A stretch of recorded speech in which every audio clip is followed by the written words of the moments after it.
प्यारे बच्चों, आज हम एंडोमेम्ब्रेन सिस्टम में गोल्गी बॉडी, लाइसोसोम और वैक्यूल के बारे में पढ़ेंगे। एंडोमेम्ब्रेन सिस्टम क्या था? एंडोमेम्ब्रेन सिस्टम मेम्ब्रेन का एक जाल था जो सेल के अंदर था मौजूद।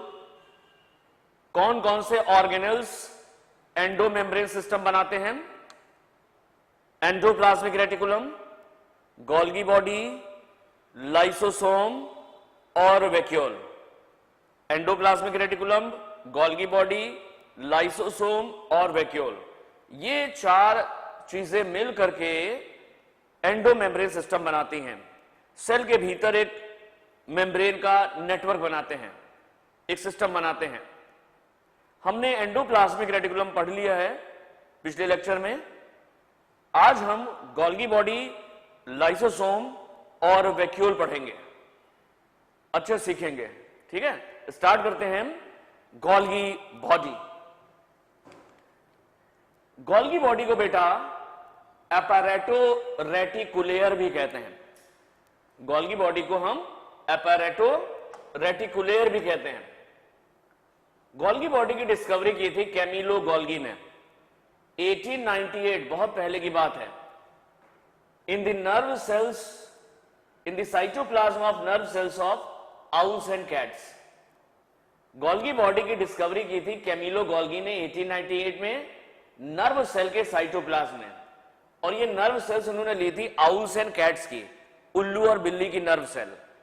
उल्लू और बिल्ली की नर्व सेल के साइटोप्लाज्म में गोल्गी बॉडी को सबसे पहली बार कैमिलो गोल्गी ने देखा था 1898 में।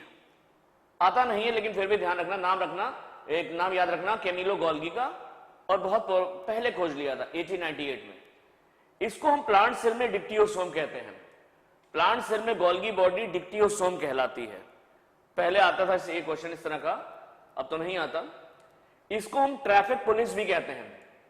ये हेल्प करती है ट्रैफिकिंग में। सेल के अंदर जो चीजें बनती हैं उनको रास्ता दिखाती है। किसी चीज से कहती है तुम सेल के अंदर रह जाओ, कुछ चीजों को सेल के बाहर भेज देती, सिक्रेट हो जाती हैं। तो ये सेल के अंदर चीजों को रास्ता दिखाती है। कुछ चीजों को ये सेल के अंदर रख लेती है फॉर इंट्रा सेल्यूलर टारगेट्स, और कुछ चीजों को ये सेल के बाहर भेज देती है, तुम बस सेल के बाहर चले जाओ, सिक्रेट हो जाती है, सिक्रीशन। तो ये जो चीजें हैं सेल के अंदर, उनको रास्ता दिखाने का काम करती है।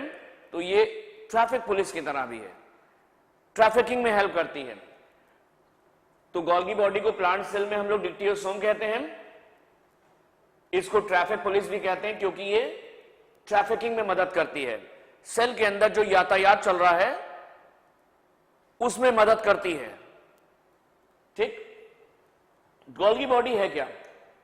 ये डेंसली स्टेन्ड रेटिकुलर स्ट्रक्चर है।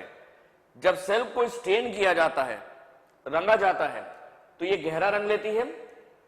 रेटिकुलर जाल जैसा स्ट्रक्चर है, found near the nucleus, nucleus के करीब में पाया जाता है। तो गोल्गी बॉडी एक डेंसली स्टेन्ड स्ट्रक्चर है, गहरा रंग लेती है, रेटिकुलर जाल जैसा स्ट्रक्चर है, found near the nucleus, nucleus के करीब में पाया जाता है। It is a single membrane bound organelle.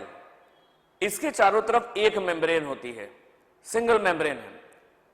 इससे पहले भी हम तुमको बता चुके हैं, बिना मेम्ब्रेन वाले हमने तुम्हें बताए थे 3 होते हैं, न्यूक्लियोलस, राइबोसोम और सेंट्रियोल।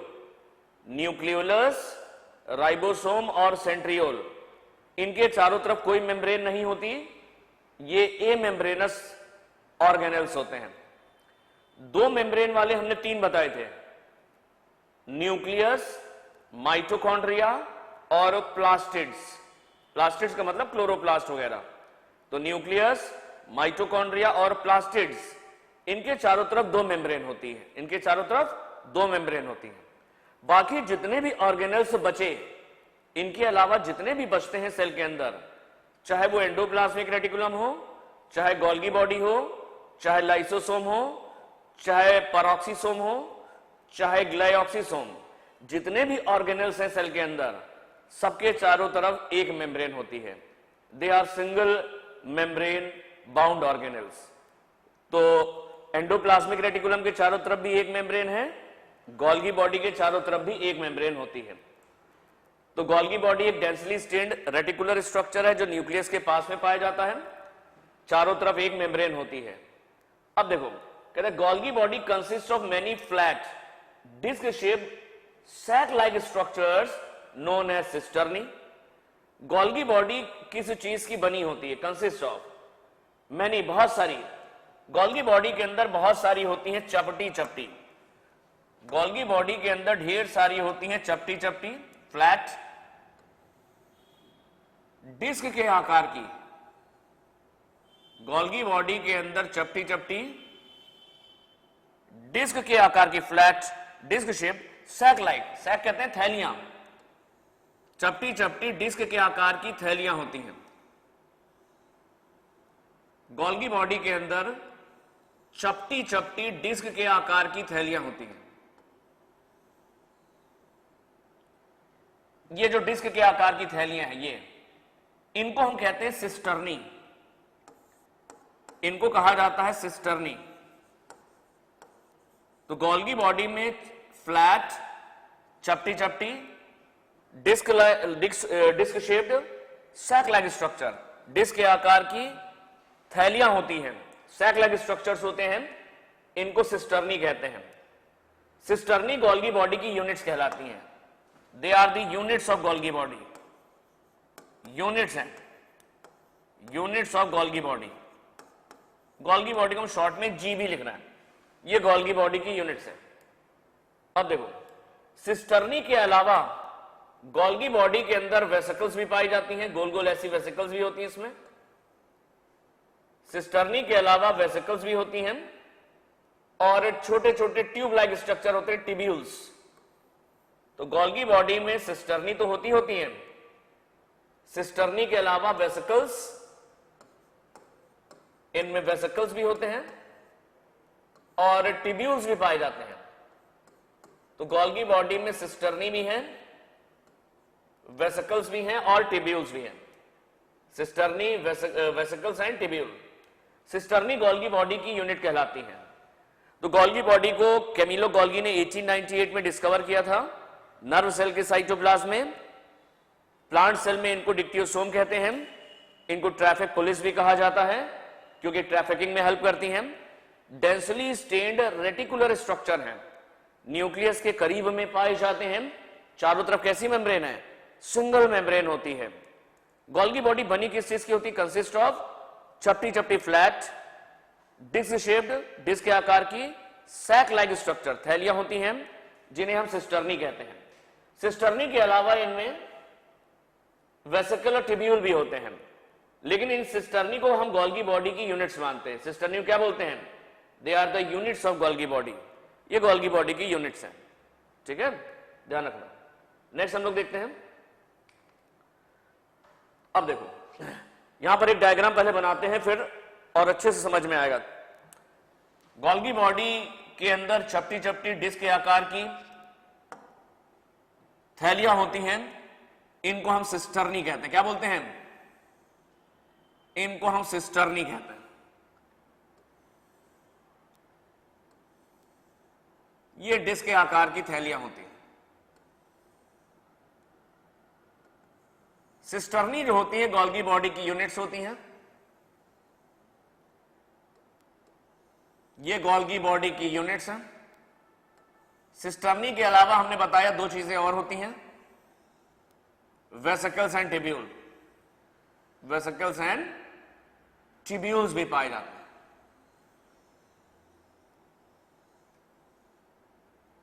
ये है Golgi body. Each cisternae is 0.5 micron to 1 micron in diameter. हर एक सिस्टर्नी का जो डायामीटर है, ये डायामीटर इसका, ये डायामीटर, ये कितना है? ये है 0.5 से 1 माइक्रोन। हर एक सिस्टर्नी का डायामीटर जो होता है 0.5 से 1 माइक्रोन होता है। Cisternae are stacked parallel to each other, cisternae एक दूसरे के ऊपर पैरेलल रखी हुई हैं, जैसे सिक्के रखे होते हैं एक दूसरे के ऊपर, कॉइन्स स्टैक होते हैं, सिक्के एक दूसरे के ऊपर रख दो तो कहेंगे सिक्के, या हिंदी में गट्ठर कह सकते हो, गट्ठर।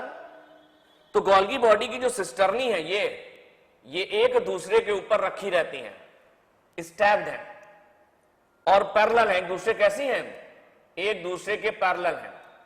तो सिस्टर्नी स्टैक्ड हैं, एक दूसरे के ऊपर रखी हैं, जैसे बहुत सारे सिक्के रखे रहते हैं, कॉइन्स, और एक दूसरे के पैरेलल हैं, एक दूसरे के कैसी हैं ये पैरेलल हैं। Number of cisternae very in each Golgi body, ये है गोल्गी बॉडी। इस गोल्गी बॉडी के अंदर जो सिस्टर्नी की जो संख्या है वो भिन्न भिन्न होती है, अलग अलग। जैसे यहां पर 4 बनाई है, 1 2 3 4, तो अलग अलग गोल्गी बॉडी के अंदर जो सिस्टर्नी है इनका नंबर वेरी करता है।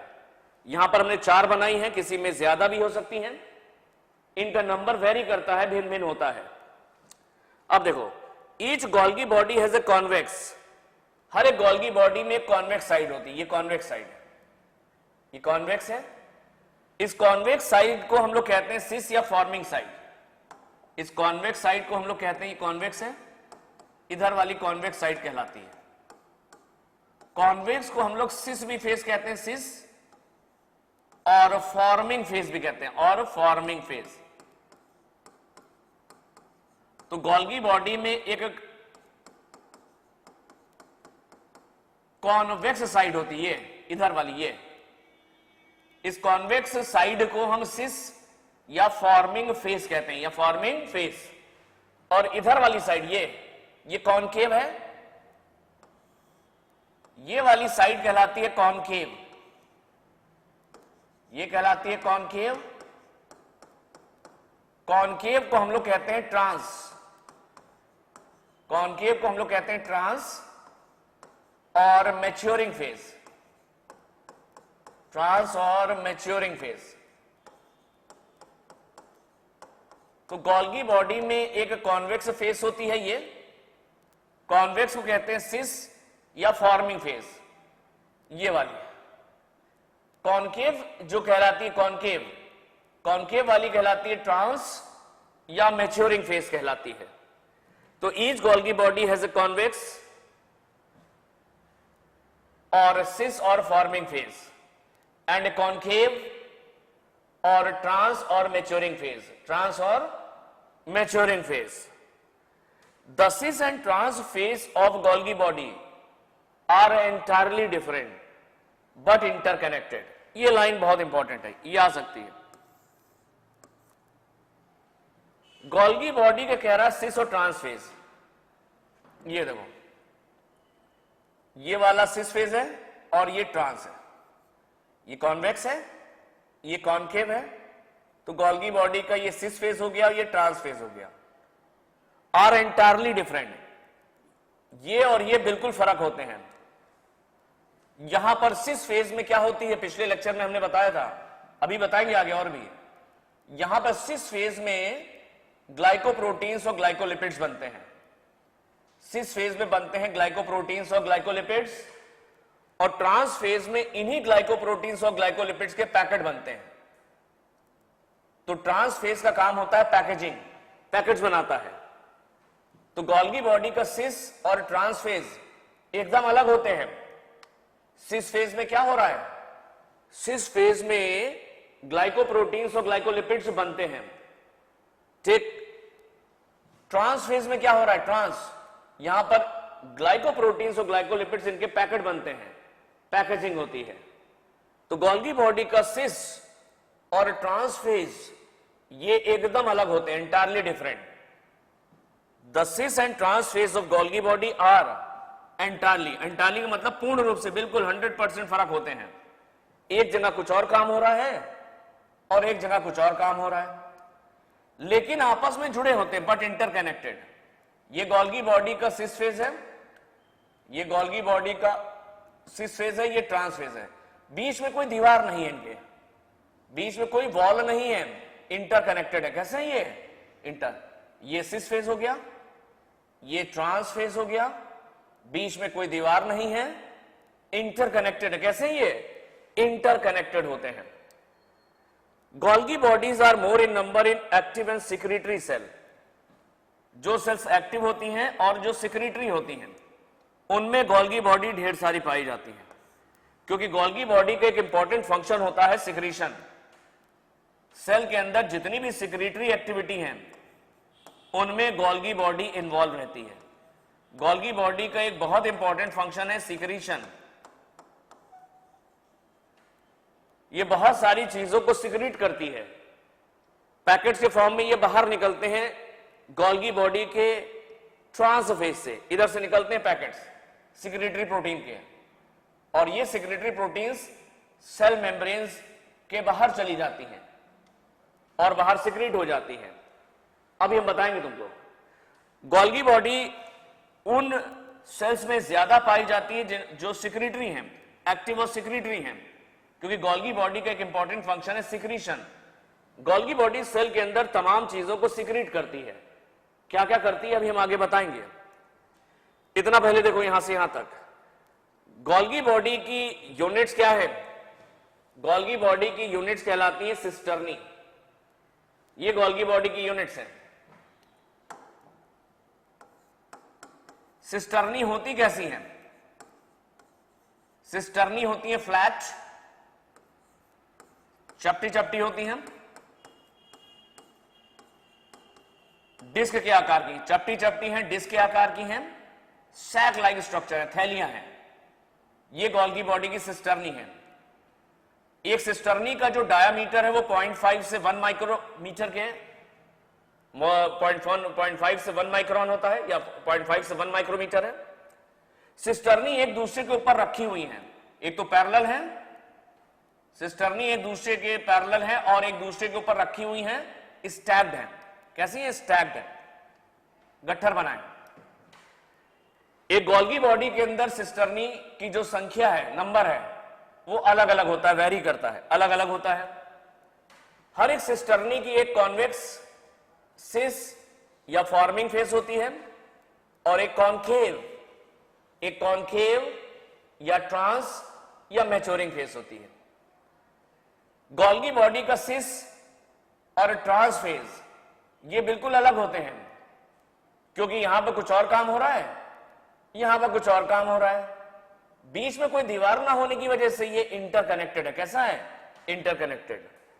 तो एक्टिव और सिक्रीटरी सेल्स में गोल्गी बॉडी की संख्या ज्यादा होती है। Number of Golgi bodies are more in number in active and secretory cells, क्योंकि गोल्गी बॉडी का एक इंपॉर्टेंट फंक्शन क्या है? सेक्रीशन, सिक्रीट करती है बहुत सारी चीजों को। अब देखो एक चीज है, पॉइंट है, ये एनसीईआरटी में दे नहीं रखा है। जोन ऑफ एक्सक्लूजन क्या होता है? एक शब्द है जोन ऑफ एक्सक्लूजन। एक्सक्लूड का मतलब अलग कर देना, किनारे कर देना। गोल्गी बॉडी क्या होती है? इसको हम जोन ऑफ एक्सक्लूजन कहते हैं। गोल्गी बॉडी के अलावा सेंट्रियोल को भी कहते हैं हम zone of exclusion. Golgi body के साथ सेंट्रियोल भी जोन ऑफ एक्सक्लूजन में आती है। इसका मतलब क्या होता है? Golgi body concentrically found near the nucleus. Golgi body nucleus के चारों तरफ रहती है। कंसेंट्रिकली का मतलब न्यूक्लियस के चारों तरफ होती है, रिंग में चारों तरफ होती है। कई गोल्गी बॉडी न्यूक्लियस के चारों तरफ पाई जाती है, इसलिए बोलते हैं concentrically found near the nucleus. और एक ऐसे साइटोप्लाज्म से घिरी रहती हैं। गोल्गी बॉडी एक ऐसे साइटोप्लाज्म से घिरी रहती हैं, यानी गोल्गी बॉडी के पास जो साइटोप्लाज्म होता है उसमें ना ग्लाइकोजन ग्रेन्यूल्स होते हैं, ना राइबोसोम होते हैं, ना कोई दूसरा ऑर्गेनेल होता है। कोई दूसरा ऑर्गेनेल जैसे माइटोकॉन्ड्रिया वगैरह भी आसपास नहीं पाए जाते। अकेली तनहा न्यूक्लियस के पास रहती है, चारों तरफ रहती न्यूक्लियस के। एक ऐसे साइटोप्लाज्म से घिरी रहती है ये, जिसमें ना ग्लाइकोजन ग्रेन्यूल्स है, ना राइबोसोम है, ना माइटोकॉन्ड्रिया, अकेली तनहा रहती है, इसलिए बोलते हैं जोन ऑफ एक्सक्लूजन। सबने इसको एक्सक्लूड कर दिया है, सबने इसको किनारे कर दिया, अलग कर दिया है। तो गोल्गी बॉडी और सेंट्रियोल को हम लोग जोन ऑफ एक्सक्लूजन कहते हैं। गोल्गी बॉडी न्यूक्लियस के चारों तरफ पाई जाती है कंसेंट्रिकली, एक ऐसे साइटोप्लाज्म से घिरी रहती है जिसमें बहुत सारी चीजें एब्सेंट हैं, ना ग्लाइकोजन ग्रेन्यूल्स है, ना राइबोसोम है, ना दूसरे ऑर्गेनेल्स हैं, इसलिए इसको हम कहते हैं जोन ऑफ एक्सक्लूजन कहते हैं।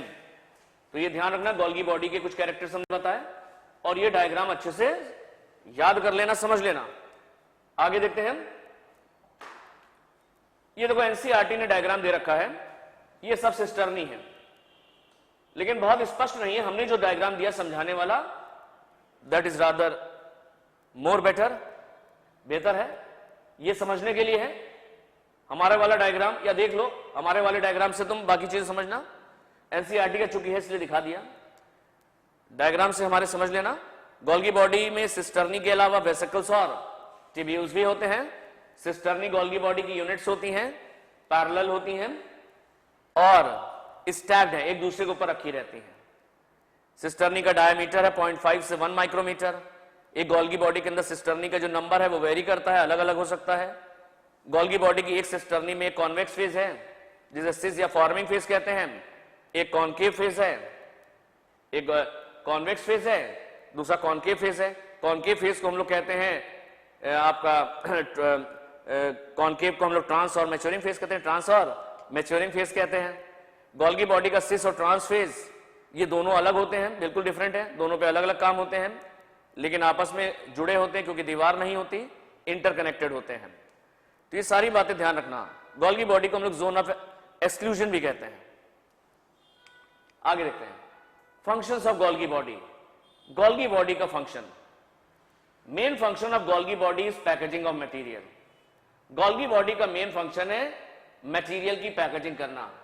जो बहुत सारी चीजें गोल्गी बॉडी के अंदर बनती हैं, सिस फेज में बनती हैं, उनके पैकेट्स बनते हैं ट्रांस फेज पे। दीज मटेरियल्स अभी आगे बताएंगे। गोल्गी बॉडी का मेन फंक्शन है पैकेजिंग ऑफ मटेरियल।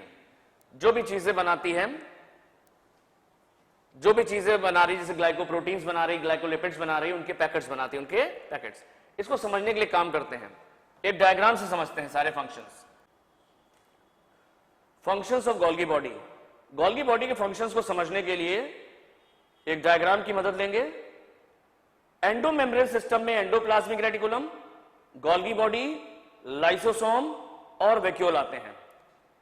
तो यहां पर हम एंडोप्लाज्मिक रेटिकुलम भी डायग्राम में बनाएंगे, लाइसोसोम भी दिखाएंगे। तो गोल्गी बॉडी के फंक्शन को समझने के लिए एंडोप्लाज्मिक रेटिकुलम और लाइसोसोम को भी हम दिखाएंगे, तभी अच्छे से समझ में आएंगे उसके फंक्शंस। एक डायग्राम बनाते हैं, उसकी मदद से समझने की कोशिश करते हैं।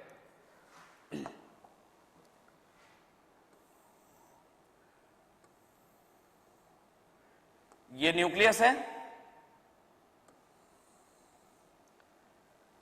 न्यूक्लियस के चारों तरफ दो मेम्ब्रेन होती हैं, मालूम है तुमको। न्यूक्लियस इसलिए बना है क्योंकि आउटर न्यूक्लियर मेम्ब्रेन से निकलती है एंडोप्लाज्मिक रेटिकुलम, उसको दिखाना है।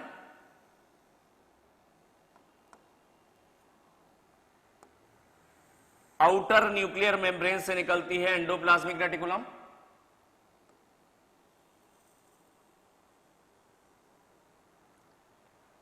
ये न्यूक्लियस है। इसकी आउटर न्यूक्लियर मेम्ब्रेन से निकलती है, यहां से निकलती है एंडोप्लाज्मिक रेटिकुलम।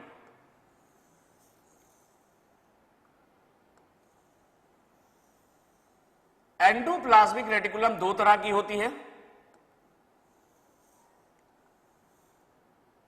एक वो एंडोप्लाज्मिक रेटिकुलम जिसकी सरफेस पे राइबोसोम होते हैं, उसको रफ एंडोप्लाज्मिक रेटिकुलम कहते हैं।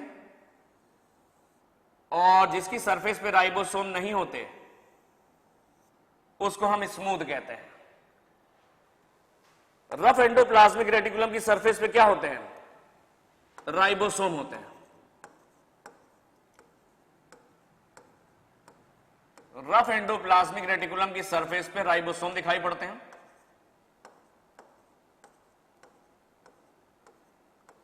इसीलिए इसको रफ बोलते हैं।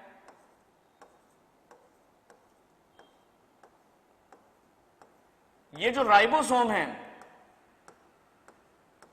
ये रफ एंडोप्लाज्मिक रेटिकुलम की सरफेस पर तो होते ही होते हैं, आउटर न्यूक्लियर मेम्ब्रेन पर भी दिखाई पड़ते हैं, आउटर न्यूक्लियर मेम्ब्रेन से भी चिपके रहते हैं।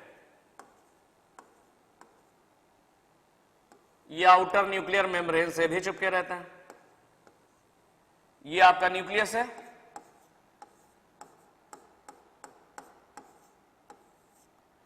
ये न्यूक्लियस है, ये है आपकी rough endoplasmic reticulum,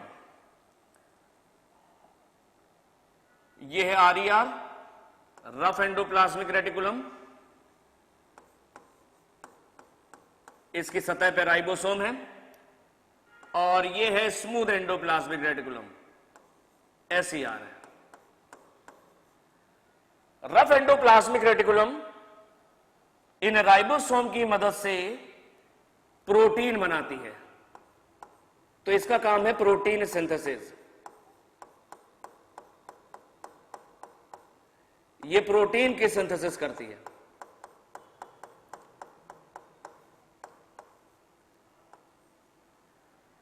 smooth endoplasmic reticulum ये लिपिड बनाती है, ये लिपिड सिंथेसिस करती है।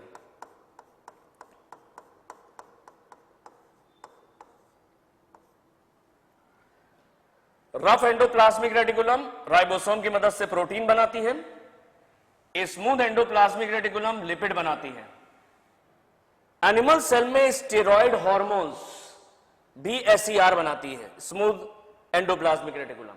तो स्मूथ एंडोप्लाज्मिक रेटिकुलम लिपिड के अलावा एनिमल सेल में स्टेरॉयड हार्मोन्स भी बनाती है। ये है, ये जो प्रोटीन्स और लिपिड्स होते हैं, आरईआर ने प्रोटीन बनाई, एसईआर ने लिपिड्स बनाए। ये प्रोटीन और लिपिड्स क्या होते हैं? ये पैकेट के फॉर्म में बाहर निकलते हैं,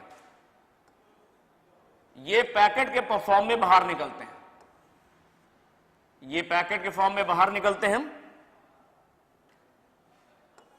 इन पैकेट्स को हम लोग कहते हैं ट्रांजिशन वेसिकल। ये पैकेट कहलाते हैं ट्रांजिशन वेसिकल्स, ये पैकेट कहलाते हैं ट्रांजिशन वेसिकल्स। इन पैकेट्स के अंदर प्रोटीन्स होती हैं, लिपिड्स होते हैं। अब होता क्या है, ये जो ट्रांजिशन वेसिकल्स होती हैं, ये जो ट्रांजिशन वेसिकल हैं, ये गोल्गी बॉडी के पास आती हैं।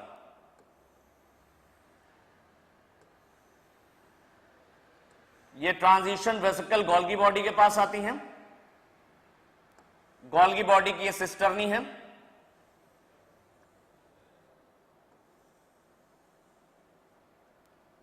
गोल्गी बॉडी की यूनिट्स हैं, सिस्टर्नी है, ये है गोल्गी बॉडी। ये जो पैकेट्स होते हैं, ट्रांजिशन वेसिकल्स जो हैं, ये आती हैं और गोल्गी बॉडी के कॉन्वेक्स यानी सिस फेस से फ्यूज कर जाती हैं। ये जो पैकेट्स होते हैं, ये आकर के फ्यूज कर जाते हैं किससे? गोल्गी बॉडी के कॉन्वेक्स साइड से। ये गोल्गी बॉडी का कॉन्वेक्स यानी सिस फेस है, कॉन्वेक्स और सिस फेस है।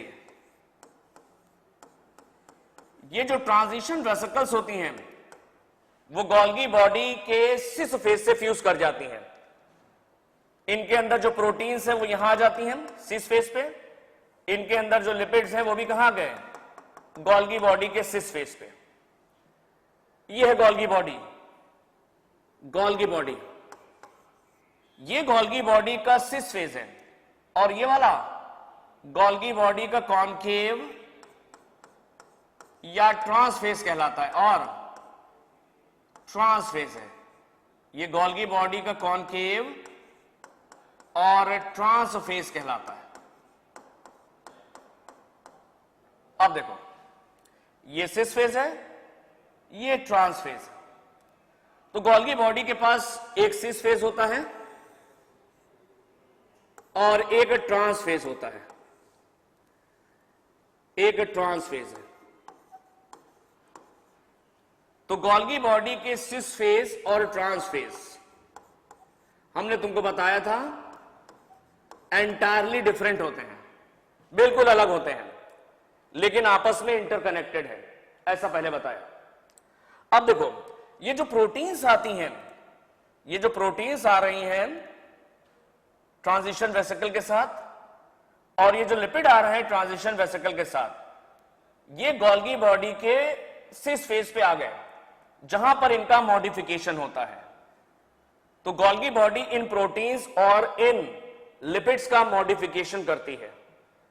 गोल्गी बॉडी ये जो प्रोटीन्स हैं और लिपिड्स हैं, इनका मॉडिफिकेशन करती है। तो गोल्गी बॉडी का एक फंक्शन याद कर लेना। गोल्गी बॉडी क्या कर रही है? Modification of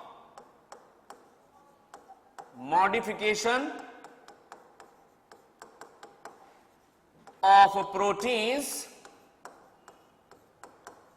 and lipids. ये प्रोटीन्स और लिपिड्स जो होते हैं, ये मॉडिफाई होने के बाद कन्वर्ट हो जाते हैं ग्लाइकोप्रोटीन्स और ग्लाइकोलिपिड में। प्रोटीन्स बदल जाती हैं ग्लाइकोप्रोटीन्स में, प्रोटीन्स बदल जाती हैं ग्लाइकोप्रोटीन्स में, और लिपिड्स बदल जाते हैं ग्लाइकोलिपिड्स में बदल जाते हैं। ग्लाइको का मतलब इनमें शुगर ऐड हो जाती है। ग्लाइकेन कहते हैं शुगर को। प्रोटीन में शुगर ऐड हो जाती है और प्रोटीन्स कन्वर्ट हो जाती हैं ग्लाइकोप्रोटीन्स में। लिपिड्स में शुगर ऐड हो जाती है और लिपिड्स कन्वर्ट हो जाते हैं ग्लाइकोलिपिड्स में। प्रोटीन्स में शुगर ऐड हुई और कन्वर्ट हो गई ग्लाइकोप्रोटीन्स में। इसको हम ग्लाइकोसाइलेशन कहते हैं। इसको ग्लाइकोसाइलेशन कहा जाता है।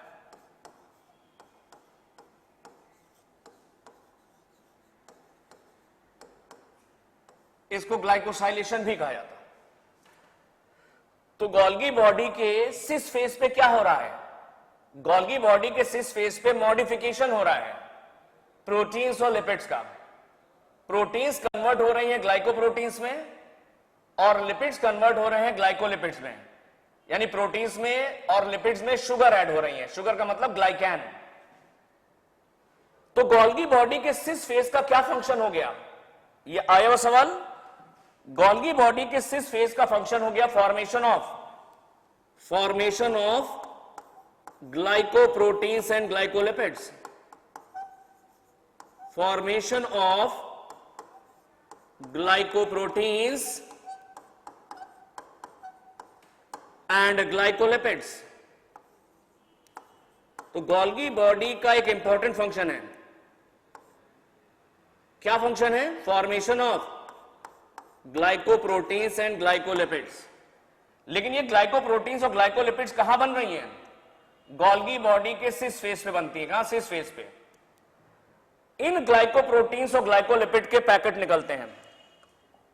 इन ग्लाइकोप्रोटीन्स और ग्लाइकोलिपिड के पैकेट्स निकलते हैं ट्रांसफेज से। इन ग्लाइकोप्रोटीन्स और ग्लाइकोलिपिड के पैकेट निकलते हैं ट्रांसफेज से। ट्रांसफेज से इनके पैकेट निकलते हैं। तो गोल्गी बॉडी में के ट्रांसफेज पर होती है पैकेजिंग। गोल्गी बॉडी के ट्रांसफेज का फंक्शन क्या हो गया? पैकेजिंग है। यही गोल्गी बॉडी का मेन फंक्शन भी है, पैकेजिंग। तो गोल्गी बॉडी के ट्रांसफेज पर होती है पैकेजिंग। पैकेजिंग गोल्गी बॉडी का मेन फंक्शन है। यह भी फंक्शन है, एनसीईआरटी लिखती है गोल्गी बॉडी का जो पैकेजिंग है वो मेन फंक्शन है। तो गोल्गी बॉडी के अभी हमने फंक्शन देखे। ये मॉडिफिकेशन करती है प्रोटीन्स और लिपिड्स का, ग्लाइकोप्रोटीन्स और ग्लाइकोलिपिड्स बनाती हैं और पैकेजिंग कर रही है। क्या कर रही है? पैकेजिंग। गोल्गी बॉडी के सिस फेज पर होती है ग्लाइकोप्रोटीन्स और ग्लाइकोलिपिड का फॉर्मेशन, और गोल्गी बॉडी के ट्रांस फेज पर होती है पैकेजिंग। दो तरह के पैकेट्स निकलते हैं, कई तरह के पैकेट्स निकलते हैं। दो तरह के हम तुमको बता रहे हैं। कुछ पैकेट्स निकलते हैं सिक्रीटरी वेसिकल के फॉर्म में, कुछ पैकेट्स निकलते हैं सिक्रीटरी वेसिकल के फॉर्म में, और कुछ पैकेट निकलते हैं लाइसोसोम के फॉर्म में। तो गोल्गी बॉडी के कॉन्केव साइड यानी ट्रांसफेज पर पैकेजिंग होती है, प्रोटीन्स, लिपिड्स और भी चीजों के पैकेट्स निकलते हैं बाहर। दो तरीके से निकल रहे हैं, या तो सिक्रेटरी वेसिकल के फॉर्म में निकल रहे हैं या लाइसोसोम के फॉर्म में निकल रहे हैं। अब देखो होता क्या है, ये तो सेल के अंदर का हमने दिखा रखा है। सेल के चारों तरफ हम ये दिखा रहे हैं, ये है प्लाज्मा मेम्ब्रेन। सेल के चारों तरफ क्या है, ये प्लाज्मा मेम्ब्रेन है। सेल के चारों तरफ प्लाज्मा मेम्ब्रेन होती है। ये जो सिक्रेटरी वेसिकल है, ये जाती है प्लाज्मा मेम्ब्रेन से फ्यूज कर जाती है।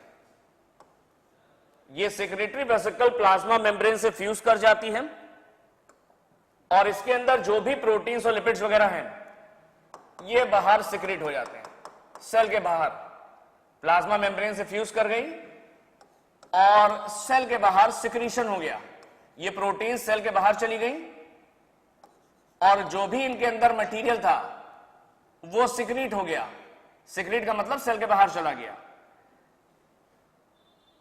कुछ पैकेट्स ऐसे हैं जैसे कि लाइसोसोम, ये सेल के बाहर नहीं जा रहे हैं। ये पैकेट्स जो होते हैं ये सेल के अंदर रहते हैं। ये पैकेट सेल के अंदर हैं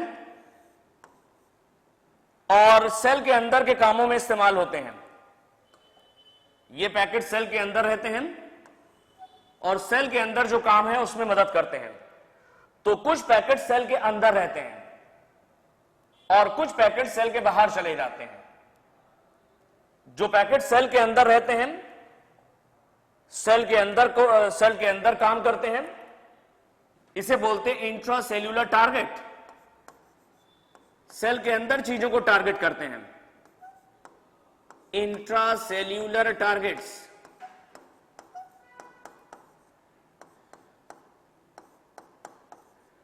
तो कुछ पैकेट ऐसे हैं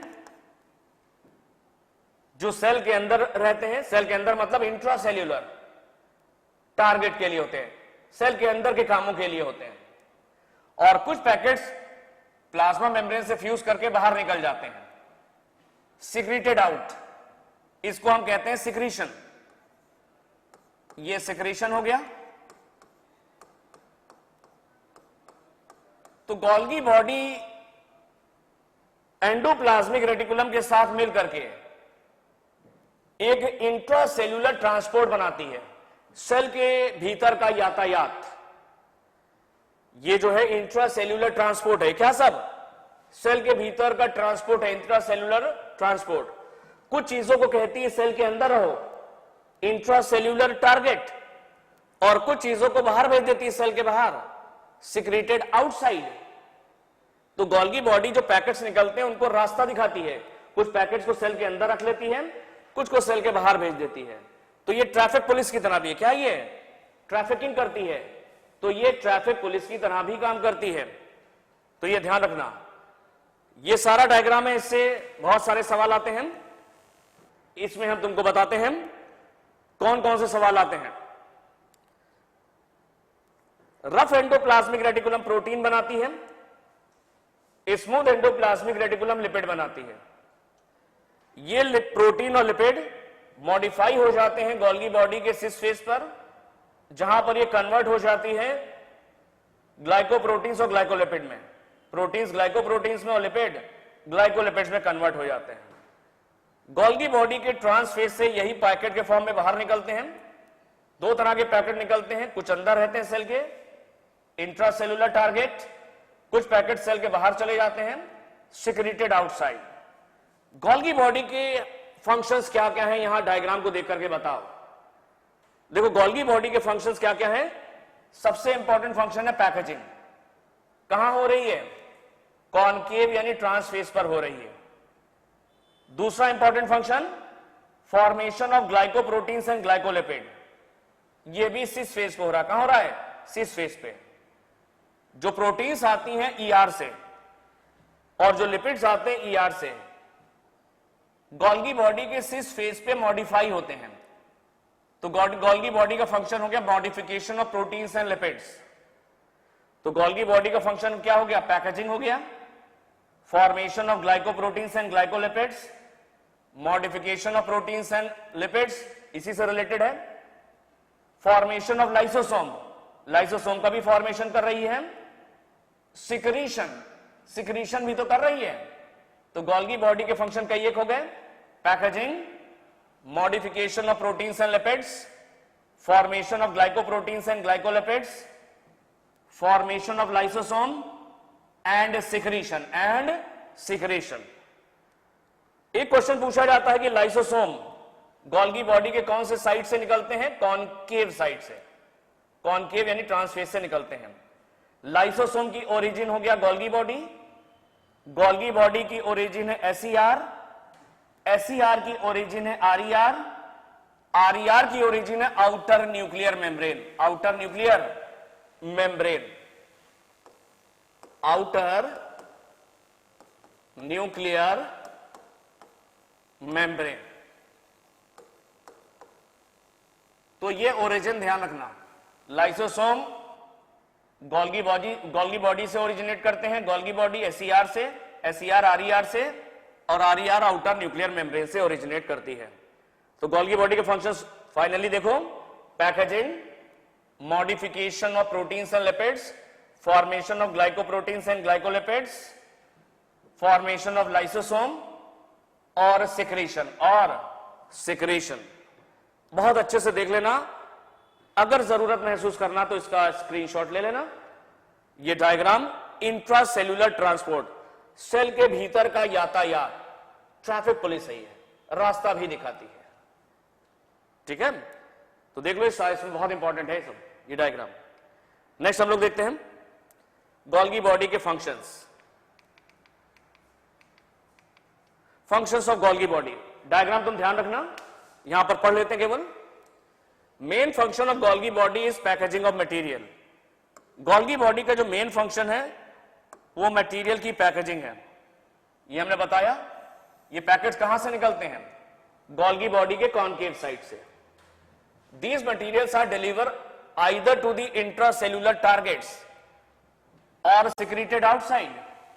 हमने बताया था गोल्गी बॉडी के जो कॉनकेव साइड से जो पैकेट्स निकल रहे हैं या तो सेल के अंदर रहते हैं जैसे लाइसोसोम, इंट्रासेल्यूलर टारगेट हो गया, क्या हो गया? इंट्रासेल्यूलर टारगेट, या कुछ पैकेट सेल के बाहर चले जाते हैं मेम्ब्रेन से फ्यूज करके, secreted outside.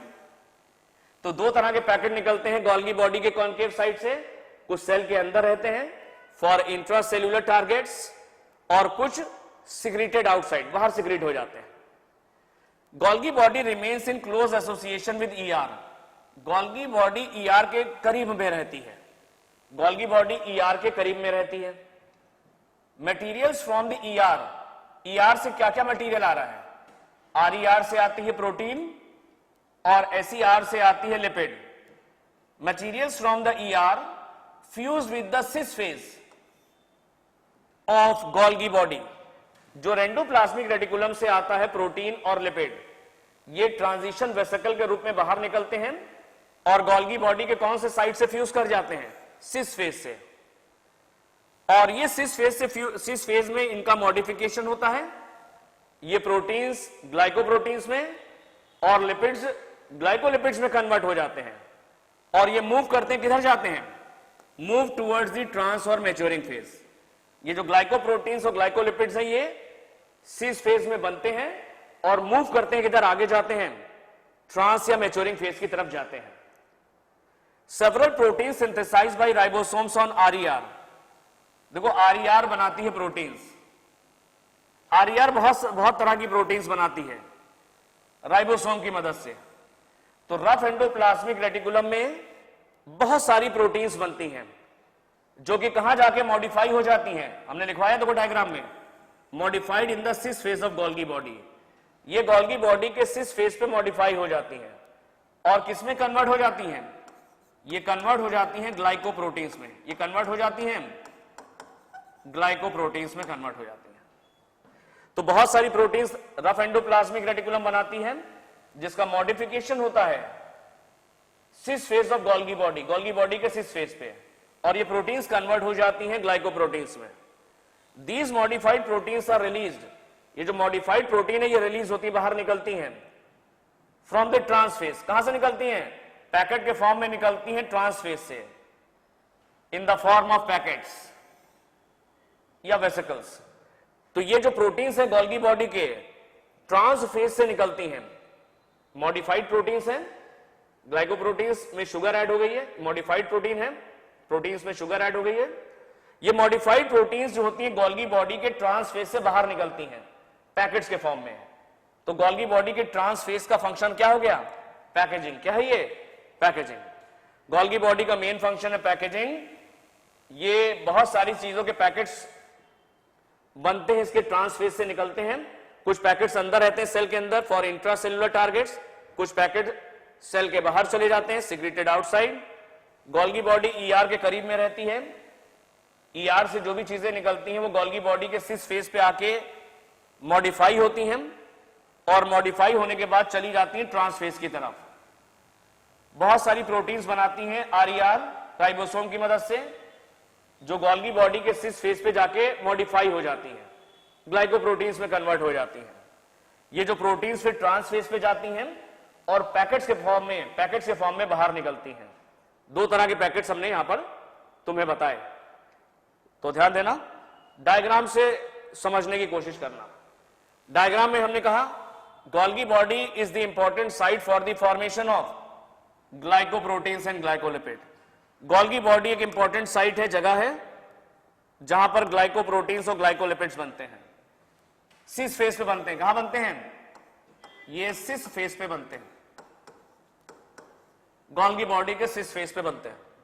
Golgi body is involve in the secretory activities of the cell. Golgi body तमाम चीजों का सिक्रीशन करती है। कुछ ऐसे पैकेट्स बनाती है जो सेल के बाहर चले जाते हैं, सिक्रीट हो जाते हैं। तो गोल्गी बॉडी का एक इंपॉर्टेंट फंक्शन ये भी है, सिक्रीशन है। सिक्रेटरी एक्टिविटी का मतलब सिक्रीशन है, ये इसका एक इंपॉर्टेंट फंक्शन है, सिक्रीशन। गोल्गी बॉडी सेल के अंदर तमाम चीजों को सिक्रीट करती है। ये सिक्रीट करती सेल वॉल पॉलीसेकेराइड, जैसे सेल्यूलोज, हेमीसेल्यूलोज और पैक्टिन। सेल्यूलोज, हेमीसेल्यूलोज और पैक्टिन, इनसे सेल वॉल बनती है हायर प्लांट्स की। इनका सिक्रीशन कौन करती है? Golgi body. Golgi body cell wall को बनाने वाले सेल्यूलोज, हेमीसेल्यूलोज और पैक्टिन, इनका सिक्रीशन करती है। इनको हम बोलते हैं सेल वॉल पॉलीसेकेराइड। तो गोल्गी बॉडी सिक्रीट करती है सेल वॉल को बनाने वाले पॉलीसेकेराइड, जैसे सेल्यूलोज, हेमीसेल्यूलोज और पैक्टिन। गोल्गी बॉडी सिक्रीट करती है सेल प्लेट बनाती है सेल डिवीजन के दौरान। हमने बताया था इससे पहले भी, दो सेल के बीच में, दो प्लांट सेल के बीच में बनती है सेल प्लेट। गोल्गी बॉडी बनाती है वेसिकल्स ऑफ गोल्गी बॉडी। जब मिडिल लैमेला पढ़ाया वहां पे देखना। गोल्गी बॉडी सिक्रीट करती है सेल प्लेट। ये पिगमेंट्स, सेल के अंदर पिगमेंट्स है, क्लोरोफिल्स है, कैरोटीनॉइड्स हैं। पिगमेंट्स का सिक्रीशन करती है मेलानिन है, पिगमेंट्स का सिक्रीशन करती है, एंजाइम्स का सिक्रीशन करती है, हार्मोन्स का सिक्रीशन करती है, न्यूरोट्रांसमीटर का सिक्रीशन करती है, एसिटाइल कोलिन वगैरह न्यूरोट्रांसमीटर। तो गोल्गी बॉडी सिक्रीट करती है cell plate, pigments, enzymes, hormones, neurotransmitter. अगर किसी क्वेश्चन के अंदर सिक्रीशन वर्ड आ जाए, अगर किसी क्वेश्चन के अंदर ये शब्द आ जाए सिक्रीशन, तो 90% आंसर गोल्गी बॉडी ही होता है। गोल्गी बॉडी सेल के अंदर तमाम चीजों का सिक्रीशन करती है, बहुत सारी चीजें सिक्रीट करती है। Cell plate, cell wall polysaccharide, pigments, enzymes, hormones, neurotransmitter और भी ढेर सारी चीजें सिक्रीट करती है। योक, बहुत सारी चीजें सिक्रीट करती है। गोल्गी बॉडी एक्रोसोम बनाती है। एक्रोसोम तुमने देखा होगा, ये स्पर्म है, स्पर्म का हेड, ये मिडिल पीस और ये टेल। जो स्पर्म का हेड है, स्पर्म के हेड पर ये जो स्ट्रक्चर है कैपलाइक, ये है एक्रोसोम। एक्रोसोम एक बड़े साइज का लाइसोसोम है, ये है जाइंट लाइसोसोम, बड़े साइज का लाइसोसोम है। इसके अंदर हाइड्रोलाइटिक एंजाइम होते हैं, डाइजेस्टिव एंजाइम्स होते हैं। एक्रोसोम को बनाती है गोल्गी बॉडी। तो गोल्गी बॉडी एक्रोसोम का फॉर्मेशन करती है, जो कि स्पर्म के हेड में है। ये स्पर्म हो गया, ये स्पर्म का हेड है, ये एक्रोसोम का फॉर्मेशन करती है स्पर्म के हेड के ऊपर, ये जो मौजूद है एक्रोसोम। तो गोल्गी बॉडी एक्रोसोम का फॉर्मेशन करती है। एक्रोसोम हम बताएंगे जब हम पढ़ाएंगे आपको रिप्रोडक्शन। गोल्गी बॉडी लाइसोसोम बनाती है, गोल्गी बॉडी लाइसोसोम बनाती है। लाइसोसोम गोल्गी बॉडी के कॉनकेव साइड से निकलते हैं। ध्यान देना, डायग्राम में है। तो गोल्गी बॉडी की इंपॉर्टेंट जगह जहां पे ग्लाइकोप्रोटीन्स और ग्लाइकोलिपिड्स बनती हैं, गोल्गी बॉडी के सिस फेस पे। गोल्गी बॉडी सेल की सेक्रेटरी एक्टिविटीज में शामिल होती है। ये तमाम चीजों का सिक्रीशन करती है, cell wall polysaccharides, cell plate, pigments, enzymes, hormones, neurotransmitter. इन सब चीज के नाम याद करने की जरूरत नहीं है, लेकिन इस शब्द को याद रखना। सिक्रीशन या सिक्रीट वर्ड अगर आ जाए तो आंसर गोल्गी बॉडी होता है। Pectin is secreted by Golgi body, hemicellulose is secreted by Golgi body, hormones are secreted by Golgi body. तो अगर किसी क्वेश्चन में सिक्रेटेड शब्द आ जाए या सिक्रीशन आ जाए तो आंसर गोल्गी बॉडी होने के चांसेस होते हैं, मोर देन 90%। तो ये ध्यान रखना। तो ये गोल्गी बॉडी के फंक्शंस हो गए। तो गोल्गी बॉडी के फंक्शंस फिर से देखो, मेन फंक्शन हो गया पैकेजिंग ऑफ मटेरियल्स, ठीक। दूसरा है जो प्रोटीन्स और लिपिड्स आते हैं एंडोप्लाज्मिक रेटिकुलम से, उनका मॉडिफिकेशन करती है। प्रोटीन्स कन्वर्ट हो जाती हैं ग्लाइकोप्रोटीन्स में और लिपिड्स कन्वर्ट हो जाते हैं ग्लाइकोलिपिड्स में। गोल्गी बॉडी के सिस फेस पर ग्लाइकोप्रोटीन्स और ग्लाइकोलिपिड्स बनते हैं, ठीक। ट्रांस फेस पर पैकेजिंग हो गई, ये तो मालूम ही है। गोल्गी बॉडी के कॉनकेव साइड से लाइसोसोम निकलते हैं। क्या निकलते हैं? लाइसोसोम। तो लाइसोसोम का फॉर्मेशन करती है और सिक्रीशन, तमाम चीजों को ये सिक्रीट करती है। याद कर लेना गोल्गी बॉडी, ठीक है। नेक्स्ट हम लोग देखेंगे एंडोमेम्ब्रेन सिस्टम, हम लोग देख रहे हैं। नेक्स्ट में हम लोग देखेंगे लाइसोसोम। लाइसोसोम के बारे में पढ़ेंगे। लाइसोसोम्स एंडोमेम्ब्रेन सिस्टम में हमने एंडोप्लाज्मिक रेटिकुलम और गोल्गी बॉडी को पढ़ लिया और समझ लिया। नेक्स्ट है लाइसोसोम और इसके बाद वैक्यूल। लाइसोसोम्स देखते हैं। Lysosomes were discovered by Christian de Duve. Christian de Duve ने इनको डिस्कवर किया। They were discovered by Christian de Duve. Single membrane bound organelles हैं।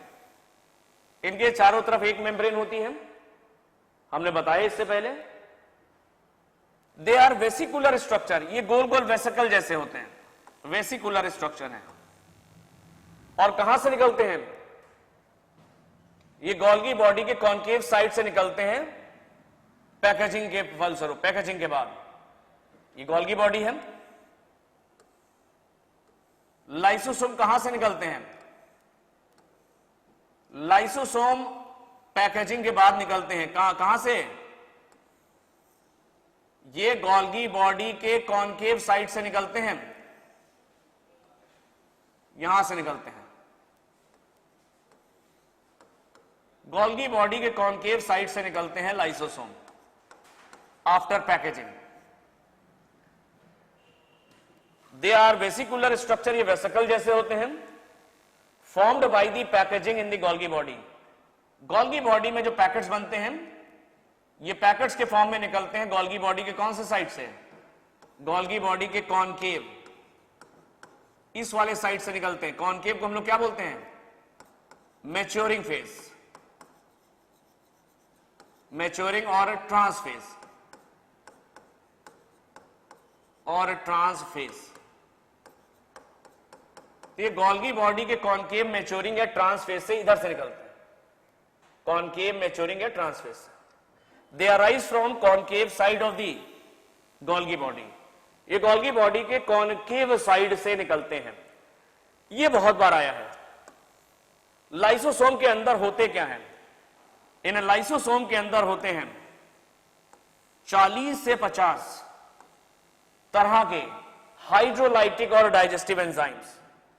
इसके अंदर होते हैं 40 से 50 हाइड्रोलाइटिक एंजाइम, 40 से 50 तरह के। लाइसोसोम के अंदर होते हैं 40 से 50 डिफरेंट टाइप्स ऑफ, 40 से 50 तरह के हाइड्रोलाइटिक एंजाइम्स। ये हाइड्रोलाइटिक एंजाइम्स है, यानी पानी की प्रेजेंस में तोड़ते हैं। हाइड्रो मतलब पानी, ये वाटर की प्रेजेंस में चीजों को डाइजेस्ट करते हैं। तो ये डाइजेस्टिव एंजाइम्स है। क्या ये है डाइजेस्टिव एंजाइम्स। तो लाइसोसोम वेसिकुलर स्ट्रक्चर्स हैं जो गोल्गी बॉडी के कॉन्केव साइड से निकलते हैं पैकेजिंग के बाद। इनके अंदर 40 से 50 तरह के हाइड्रोलाइटिक एंजाइम्स होते हैं। इनको हम एसिड हाइड्रोलेजेस कहते हैं। ये डाइजेस्टिव एंजाइम्स हैं। इनको एसिड हाइड्रोलेजेस इसलिए कहते हैं क्योंकि ये एसिडिक पीएच पे बढ़िया काम करते हैं। ये बेस्ट फंक्शन करते हैं एसिडिक पीएच पे, पीएच अराउंड 5 के आसपास जो पीएच है इसमें बढ़िया काम करते हैं। तो लाइसोसोम के अंदर क्या होते हैं? 40 से 50 तरह के हाइड्रोलाइटिक एंजाइम्स जिनको हम एसिड हाइड्रोलेजेस कहते हैं। ये एंजाइम एसिडिक पीएच पे काम करते हैं, पीएच अराउंड 5, इसीलिए इनको एसिड हाइड्रोलेजेस कहते हैं। ये एक्चुअल में डाइजेस्टिव एंजाइम्स हैं जो कार्बोहाइड्रेट का डाइजेशन करते हैं, प्रोटीन का डाइजेशन करते हैं, लिपिड्स का डाइजेशन करते हैं, न्यूक्लिक एसिड का डाइजेशन करते हैं। तो लाइसोसोम के अंदर कौन कौन से डाइजेस्टिव एंजाइम्स होते हैं? कार्बोहाइड्रेजेस जो कार्बोहाइड्रेट का डाइजेशन करते हैं, प्रोटीएजेस जो प्रोटीन का डाइजेशन करते हैं, लाइपेजेस जो लिपिड्स का डाइजेशन करते हैं, न्यूक्लिएजेस जो न्यूक्लिक एसिड, डीएनए और आरएनए का डाइजेशन करते हैं। इनमें एक इंपॉर्टेंट एंजाइम होता है फॉस्फेटेजेस। ये यहीं पाया जाता मार्कर एंजाइम है, लाइसोसोम की पहचान है फॉस्फेटेजेस। ये स्पेसिफिक एंजाइम है लाइसोसोम के अंदर, फॉस्फेटेजेस। तो लाइसोसोम के अंदर 40 से 50 डिफरेंट टाइप के हाइड्रोलाइटिक एंजाइम्स होते हैं जिन्हें हम एसिड हाइड्रोलेजेस कहते हैं। ये डाइजेस्टिव एंजाइम्स हैं जो तमाम चीजों को डाइजेस्ट करते हैं। इनमें कार्बोहाइड्रेजेस हैं, प्रोटीएजेस हैं, लाइपेजेस हैं, न्यूक्लिएजेस हैं और फॉस्फेटेजेस होते हैं। तो ध्यान रखना। नेक्स्ट देखते हैं। These enzymes best function at acidic pH. हमने बताया ये एंजाइम बढ़िया से काम करते हैं कौन सी पीएच पे? एसिडिक पीएच, यानी पीएच अराउंड 5। इसीलिए इनको बोलते हैं एसिड हाइड्रोलेजेस। क्या बोलते हैं इनको? हम लोग कहते हैं एसिड हाइड्रोलेजेस, क्योंकि एंजाइम एसिडिक पीएच यानी 5 पीएच के आसपास बहुत अच्छे से काम करते हैं। तो ये एसिड हाइड्रोलेजेस भी कहलाते हैं। They are also known as suicidal bag. Lysosome को हम सुसाइडल बैग भी कहते हैं। आत्महत्या की थैलियां हैं ये, आत्महत्या की थैलियां, सुसाइडल बैग्स। क्यों कहते हैं? They can cause lysis of the cell and its organelles. ये जिस सेल के अंदर रहते हैं उसकी भी लाइसिस कर देते हैं, उसको भी नेस्तनाबूद कर देते हैं। और जो ऑर्गेनल्स वगैरह पुराने हो जाते हैं, बेकार हो जाते हैं, उनको भी नेस्तनाबूद कर देते हैं। तो ये सुसाइडल बैग है। सेल मैच्योर हो गई है, बूढ़ी हो गई है, तो ये उस सेल की लाइसिस कर देते हैं, उस सेल की लाइसिस कर देंगे। कोई ऑर्गेनल बेकार हो गया है जैसे माइटोकॉन्ड्रिया वगैरह, इनकी भी लाइसिस कर सकते हैं। जिस सेल के अंदर पाए जाते हैं उस सेल की लाइसिस कर देते हैं। खुद तो मर जाते हैं, फिदायीन है ये, खुद तो मर जाते हैं और सेल की भी लाइसिस कर देते हैं। सुसाइडल बैग्स कहलाते हैं। क्या कहलाते हैं? Suicidal bags. तो ये जिस सेल के अंदर पाए जाते हैं उसकी लाइसिस कर देते हैं, उसको नेस्तनाबूद कर देते हैं और खुद भी नेस्तनाबूद हो जाते हैं। तो ये सुसाइडल बैग्स कहलाते हैं। ये बहुत इंपॉर्टेंट है। नेक्स्ट, एक तो हाइड्रोलाइटिक वाला बहुत इंपॉर्टेंट है और दूसरा ये लाइसोसोम। ये पॉलीमॉर्फिक होते हैं। सेल के अंदर कौन से ऐसे ऑर्गेनल्स हैं जो पॉलीमॉर्फिक हैं? तुम कहोगे लाइसोसोम। पॉलीमॉर्फिक का मतलब एक सेल के अंदर कई एक शेप होते हैं, एक सेल के अंदर कई एक आकार प्रकार हैं, इसीलिए पॉलीमॉर्फिक है। तो सेल के अंदर कौन सा ऐसा ऑर्गेनल है, अंगिका है, जो पॉलीमॉर्फिक है? तुम कहोगे लाइसोसोम। एक सेल के अंदर कई आकार प्रकार के पाए जाते हैं लाइसोसोम, ये पॉलीमॉर्फिक है। That is they have different shapes and sizes. इनके तमाम आकार प्रकार होते हैं। इसको अभी हम समझाते हैं आगे। नेक्स्ट, इतना सा पहले देख लो। पहले फंक्शंस ऑफ लाइसोसोम, लाइसोसोम के फंक्शंस। लाइसोसोम के अंदर होते हैं डाइजेस्टिव एंजाइम्स, तो इनका काम डाइजेशन है। क्या है ये? डाइजेशन है। ये इंट्रासेलुलर डाइजेशन भी करते हैं सेल के अंदर, ये एक्स्ट्रा सेलुलर डाइजेशन भी करते हैं सेल के बाहर। तो लाइसोसोम का मेन फंक्शन है डाइजेशन, इंट्रासेलुलर डाइजेशन भी करते हैं और एक्स्ट्रा सेलुलर डाइजेशन भी करते हैं। ये क्या क्या चीजें डाइजेस्ट कर सकते हैं? दे कैन डाइजेस्ट, ये कार्बोहाइड्रेट को डाइजेस्ट कर सकते हैं कार्बोहाइड्रेजेस की मदद से, ये प्रोटीन्स का डाइजेशन कर सकते हैं प्रोटीएजेस की मदद से, ये लिपिड्स का डाइजेशन कर सकते हैं लाइपेजेस की मदद से, ये न्यूक्लिक एसिड का डाइजेशन कर सकते हैं न्यूक्लिएजेस की मदद से। ये एंजाइम्स जो होते हैं इनमें पाए जाते हैं जो तमाम चीजों को डाइजेस्ट कर सकते हैं। तो लाइसोसोम का काम है digestion, both intra and extra cellular digestion. ये तमाम चीजें हैं इनका ये डाइजेशन करते हैं। लाइसोसोम पॉलीमॉर्फिक होते हैं, इसको हम लोग समझ लेते हैं। लाइसोसोम पॉलीमॉर्फिक होते हैं, कई एक तरह के होते हैं एक ही सेल के अंदर। ध्यान रखना, एक सेल के अंदर कई एक आकार प्रकार होते हैं। टाइप्स ऑफ लाइसोसोम, लाइसोसोम के प्रकार, कई तरह के लाइसोसोम्स होते हैं। इसी वजह से लाइसोसोम्स को कहा जाता है ये पॉलीमॉर्फिक है। लाइसोसोम्स कहलाते हैं पॉलीमॉर्फिक।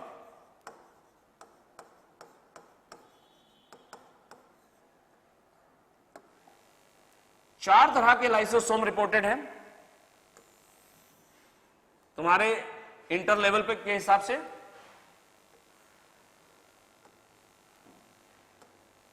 पहला है प्राइमरी लाइसोसोम,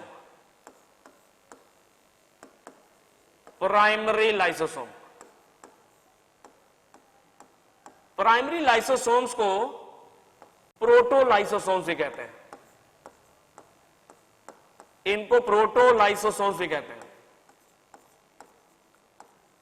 ये बिल्कुल ताजे बने हुए राइबोसोम है, ताजे बने हुए लाइसोसोम है, राइबोसोम नहीं, ये ताजे बने हुए लाइसोसोम है जो गोल्गी बॉडी के कॉनकेव साइड से निकलते हैं। तो गोल्गी बॉडी के कॉनकेव साइड से जो ताजे ताजे निकलते हैं, शुरुआत में निकलते हैं, वो प्राइमरी लाइसोसोम या प्रोटोलाइसोसोम है। ये newly formed, newly arise from, कहां से निकलते हैं? नए नए, from the concave side of Golgi body.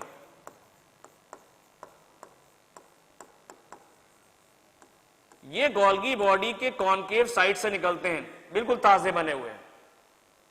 इनके अंदर एंजाइम्स इनएक्टिव होते हैं, इनके अंदर एंजाइम्स जो होते हैं वो इनएक्टिव होते हैं। Enzymes are inactive.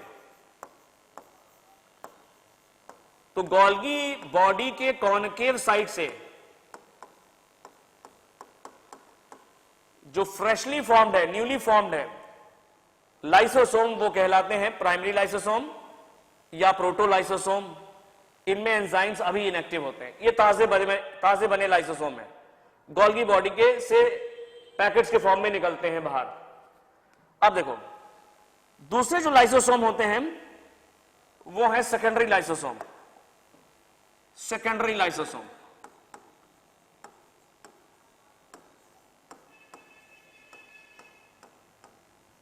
Secondary lysosome को समझने के लिए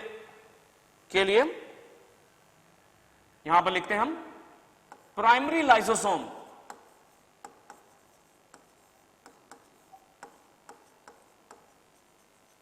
after fusion with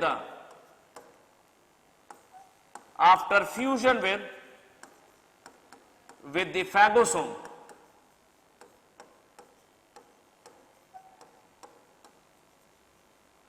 primary lysosome after fusion with the phagosome are converted into secondary lysosome, are converted into secondary lysosome.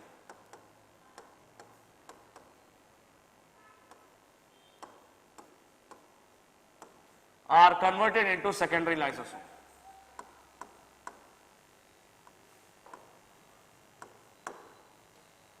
Primary lysosome phagosome से फ्यूज कर जाते हैं। फैगोसोम फूड वैक्यूल है, ये फूड वैक्यूल है फैगोसोम। सॉलिड फूड होता है तो फैगोसोम, और अगर इसमें लिक्विड फूड होगा तो पिनोसोम कहते हैं। हमने फैगोसोम लिया है। तो प्राइमरी लाइसोसोम आते हैं, आ करके फ्यूज कर जाते हैं फैगोसोम से। प्राइमरी लाइसोसोम आकर के फ्यूज कर जाते हैं फैगोसोम से, ये फैगोसोम, और कन्वर्ट हो जाते हैं सेकेंडरी लाइसोसोम में। एंजाइम्स एक्टिव हो जाते हैं। एंजाइम्स कैसे हो जाते हैं? Enzymes become active. Enzymes become active. तो प्राइमरी लाइसोसोम आके फ्यूज कर जाते हैं फैगोसोम से। ये प्राइमरी लाइसोसोम आके फ्यूज कर गए, प्राइमरी लाइसोसोम आकर के फ्यूज कर गए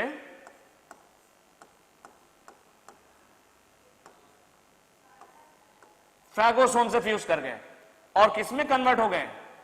कन्वर्ट हो जाते हैं सेकेंडरी लाइसोसोम में। जैसे ही सेकेंडरी लाइसोसोम में कन्वर्ट हो गए, एंजाइम एक्टिव हो जाते हैं। ये एंजाइम फैगोसोम के अंदर जो फूड है, ये एंजाइम फैगोसोम के अंदर जो फूड है उसको डाइजेस्ट कर देते हैं, उसको डाइजेस्ट कर देते हैं। तो सेकेंडरी लाइसोसोम क्या हुए? प्राइमरी लाइसोसोम जब फैगोसोम से फ्यूज कर जाते हैं तो बदल जाते हैं सेकेंडरी लाइसोसोम में, और एंजाइम्स एक्टिव हो जाते हैं। ये एंजाइम फैगोसोम के अंदर जो फूड है उसको डाइजेस्ट कर देते हैं। सेकेंडरी लाइसोसोम के और भी नाम हैं। सेकेंडरी लाइसोसोम को हम फैगोलाइसोसोम या हेट्रोफैगोसोम भी कहते हैं। सेकेंडरी लाइसोसोम को हम हेटेरोफैगोसोम, इसको हम हेटेरोफैगोसोम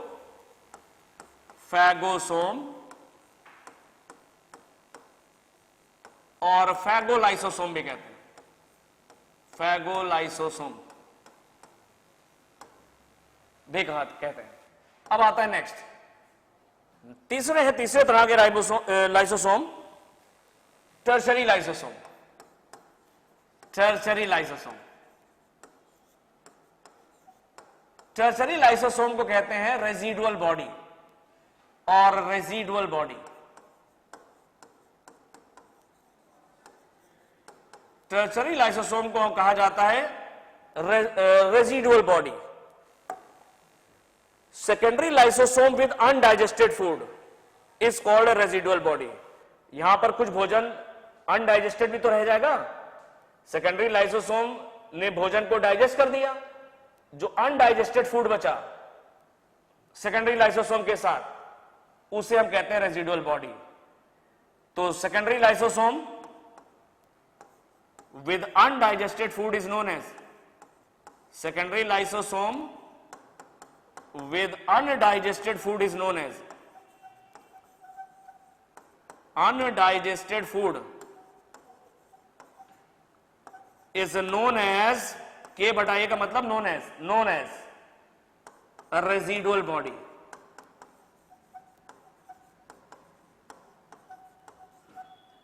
तो वो लाइसोसोम जो गोल्गी बॉडी के कॉन्केव साइड से ताजे निकले हैं, प्राइमरी लाइसोसोम या प्रोटोलाइसोसोम कहलाते हैं। एंजाइम्स इनएक्टिव हैं। प्राइमरी लाइसोसोम जब फैगोसोम या पिनोसोम से फ्यूज कर जाते हैं, फैगोसोम से फ्यूज करने के बाद कन्वर्ट हो जाते हैं सेकेंडरी लाइसोसोम में, एंजाइम्स एक्टिव हो जाते हैं, फैगोसोम के अंदर जो भोजन है उसको डाइजेस्ट कर देते हैं। Secondary lysosome with undigested food is called tertiary lysosome और रेजिडुअल बॉडी। लास्ट है ऑटोलाइसोसोम या ऑटोफैगोसोम। ऑटोलाइसोसोम और ऑटोफैगोसोम।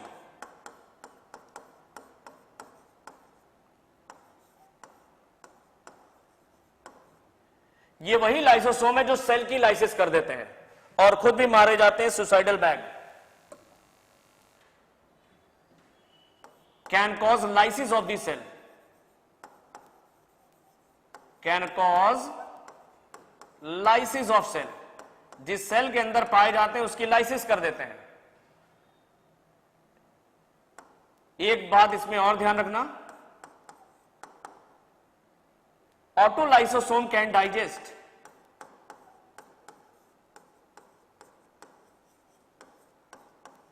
ऑटोलाइसोसोम can digest tail of tadpole. ये जो टैडपोल की टेल है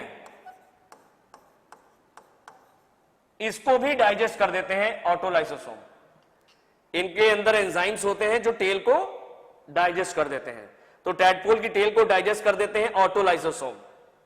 तो 4 तरह के लाइसोसोम तुम देख रहे हो, इसीलिए कहते हैं लाइसोसोम क्या है, पॉलीमॉर्फिक। एनसीईआरटी ने दे नहीं रखा, लेकिन तुम ध्यान रखना, तुम्हें बहुत सारे सवाल मिलेंगे जहां पर इसकी तुम्हें हेल्प लेनी पड़ेगी। इतना पढ़ लेना, लेकिन ये वाला बहुत इंपॉर्टेंट है कि लाइसोसोम एक ऐसे ऑर्गेनेल है जो कि पॉलीमॉर्फिक होते हैं। 4 तरह के हैं, प्राइमरी या प्रोटोलाइसोसोम, सेकेंडरी लाइसोसोम को हम हेट्रोफैगोसोम या फैगोलाइसोसोम भी कहते हैं, टर्सरी लाइसोसोम को हम रेजिडुअल बॉडी कहते हैं, ऑटोलाइसोसोम को या ऑटोफैगोसोम कहते हैं। और ये ध्यान कर लेना, ठीक है। लास्ट हम लोग देखते हैं एंडोमेम्ब्रेन सिस्टम में वैक्यूल। एंडोमेम्ब्रेन सिस्टम में हम लोग ने endoplasmic reticulum, Golgi body, lysosome ये पढ़ लिया। अब बचा वैक्यूल। वैक्यूल प्लांट, हर एक प्लांट सेल के अंदर एक बड़ी सी वैक्यूल पाई जाती है। एक प्लांट सेल के अंदर पाई जाती है बड़ी सी वैक्यूल। सपोज करो ये प्लांट सेल है,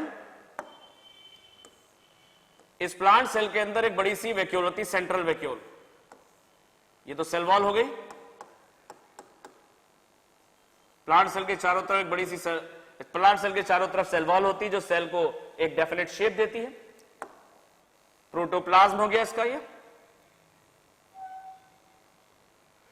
सेल के, प्लांट सेल के अंदर एक बड़ी सी वैक्यूल होती है, बड़ी सी, खूब बड़ी सी वैक्यूल, सेंट्रल वैक्यूल होती है। ये वैक्यूल, बड़ी सी वैक्यूल होने की वजह से जो प्रोटोप्लाज्म है वो किनारे पर चला जाता है, पेरिफेरल किनारे पहुंच जाता है।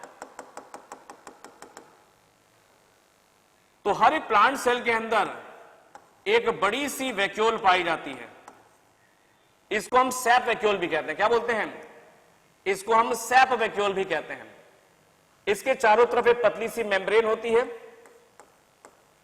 इस पतली सी मेम्ब्रेन को हम लोग कहते हैं टोनोप्लास्ट। इस पतली सी मेम्ब्रेन को कहा जाता है tonoplast. A large sap vacuole is found in most plant cell.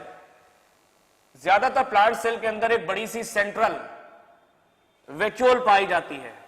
इसको हम सैप वैक्यूल भी कहते हैं। ये सेल का कितना वॉल्यूम ऑक्यूपाई कर लेती है? 90%। प्लांट सेल का 90% वॉल्यूम ऑक्यूपाई कर लेती है।